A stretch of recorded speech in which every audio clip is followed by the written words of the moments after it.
नमस्कार। चलिए आज समय में थोड़ा पीछे चलते हैं और भारत के पहले महान साम्राज्य की कहानी को समझते हैं।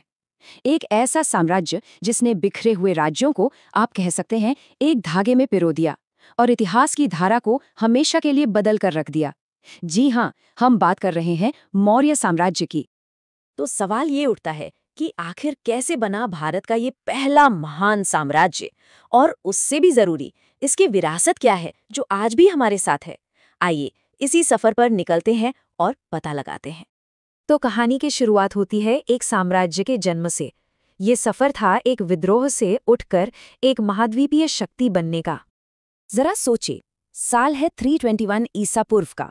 मगध में नंद वंश का शासन अब खत्म हो रहा है और इतिहास एक नई करवट लेने को बिल्कुल तैयार है। और बस यहीं से मौर्य साम्राज्य की नींव पड़ी। और देखिए, इस पूरी क्रांति के पीछे थे दो जबरदस्त दिमाग।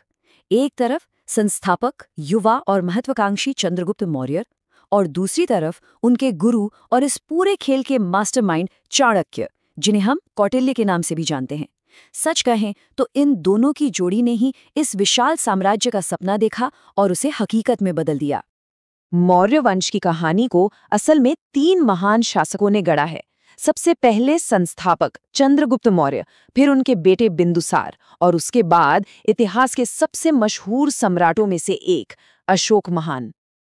तो कहानी की शुरुआत करते हैं चंद्रगुप्त से। उन्होंने पाटलिपुत्र को अपनी राजधानी बनाया और एक ऐसा सेंट्रलाइज्ड एडमिनिस्ट्रेशन खड़ा किया जो बहुत सख्त था पर उतना ही एफिशिएंट भी।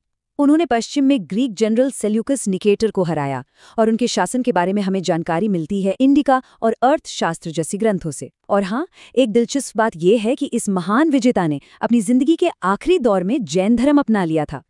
अच्छा, चंद्रगुप्त के बाद गद्दी संभाली उनके बेटे बिंदुसार ने। उन्होंने सिर्फ अपने पिता की विरासत को संभाला नहीं, बल्कि उसे और भी आगे बढ़ाया। उनका सबसे बड़ा योगदान था साम्राज्य को दक्षिण में कर्नाटक तक फैलाना, और इसी कदम ने मौर्य साम्राज्य को सही मायनों में एक पैन इंडिया पावर बना दिया। और अब बात करते हैं अशोक की। इनकी कहानी युद्ध से ज्ञान तक के सफर की है, एक विजेता के जबरदस्त ट्रांसफॉर्मेशन की कहानी। अशोक की जिंदगी का जो सबसे बड़ा टर्निंग पॉइंट था वो था 261 ईसा पूर्व में हुआ कलिंग का युद्ध। ये कोई मामूली लड़ाई नहीं थी, ये वो युद्ध था जिसने इतिहास की धारा ही बदल दी। इस एक युद्ध में 1 लाख से भी ज्यादा जानें गईं।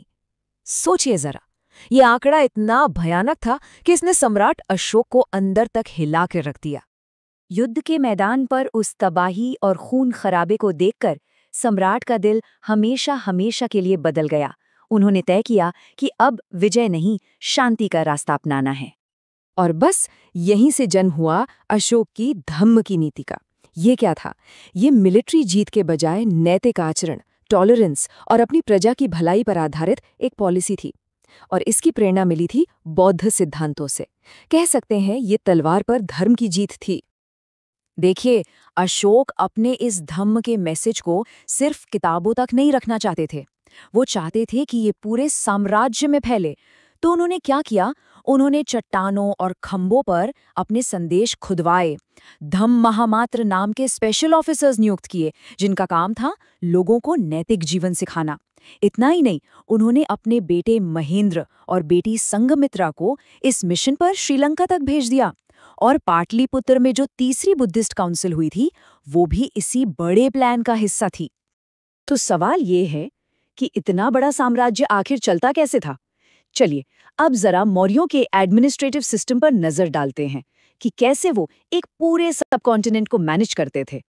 देखिए, सिस्टम पूरी तरह से सेंट्रलाइज था। सबसे ऊपर जाहिर है राजा, उनकी मदद के लिए एक काउंसिल ऑफ मिनिस्टर्स यानी मंत्री परिषद। फिर इनके नीचे आते थे अलग अलग डिपार्टमेंट्स के लिए महामात्र, और प्रोविंस को संभालने के लिए कुमार या गवर्नर। मतलब एक बहुत ही ऑर्गेनाइज स्ट्रक्चर था। अब सवाल ये कि इतने बड़े एम्पायर का खजाना भरता कैसे था? इसकी नींव थी एग्रीकल्चर पर। किसानों से जो लैंड टैक्स लिया जाता था वो रेवेन्यू का मेन सोर्स था। लेकिन मौर्य सिर्फ खेती पर डिपेंडेंट नहीं थे। ट्रेड से लेकर इरिगेशन तक हर चीज पर टैक्स था। और सबसे जरूरी बात, मिनरल्स और फॉरेस्ट जैसे कीमती रिसोर्सेज पर स्टेट का सीधा कंट्रोल था, जिससे उनकी इकोनॉमिक पावर और भी मजबूत होती थी। अगर हम उस दौर के समाज की बात करें तो उसका स्ट्रक्चर पारंपरिक वर्ण व्यवस्था पर ही आधारित था। लेकिन ये एक बड़े बदलाव का दौर भी था। बौद्ध और जैन धर्म जैसे नए विचार तेजी से फैल रहे थे, और क्योंकि इन्हें शाही सपोर्ट मिला, इन धर्मों ने समाज के ताने बाने को एक नई दिशा दी और पुरानी व्यवस्था को चैलेंज भी किया। लेकिन जैसा होता है, हर साम्राज्य की तरह मौर्य साम्राज्य का भी अंत हुआ। पर ये सिर्फ एक दौर का अंत नहीं था, बल्कि एक नए आइडिया की शुरुआत भी थी। तो चलिए अब इसके पतन और इसकी जो स्थायी विरासत है उसे समझते हैं। तो सवाल ये है कि इतना मजबूत साम्राज्य आखिर बिखरा क्यों? इसका सीधा सा जवाब मिलता है लीडरशिप में। देखिए, एक तरफ चंद्रगुप्त और अशोक जैसे दमदार और दूरदर्शी शासक थे, वहीं दूसरी तरफ उनके बाद जो भी आए वो काफी कमजोर साबित हुए। इतने बड़े एम्पायर को चलाने के लिए जो विल पावर चाहिए वो उनमें थी ही नहीं, और नतीजा, धीरे धीरे एडमिनिस्ट्रेशन में करप्शन फैलने लगा। और फिर 185 ईसा पूर्व में आखिरी मौर्य शासक बृहद्रथ की हत्या उन्हीं के सेनापति पुष्यमित्र शुंग ने कर दी, और बस इसी के साथ मौर्य वंश का अंत हो गया। तो फिर मौर्य साम्राज्य की लेगेसी क्या है? क्यों ये इतना जरूरी है? देखिए, ये सिर्फ एक वंश की कहानी नहीं है, ये कहानी है भारत के पहले पॉलिटिकल यूनिफिकेशन की। ये अशोक के धम्म के जरिए शासन को एक नैतिक दिशा देने की पहली कोशिश थी। इस साम्राज्य की वजह से बौद्ध धर्म भारत से निकलकर पूरी दुनिया में फैला, और हाँ, इसने हमें सारनाथ के स्तंभ जैसी वो कला दी जो आज भी हमारी पहचान का एक अहम हिस्सा है। और जाते जाते एक सवाल जो सोचने पर मजबूर करता है कि सारनाथ में अशोक के स्तंभ से लिया गया वो चिन्ह, वो प्रतीक, आज भी भारत का राष्ट्रीय प्रतीक क्यों है?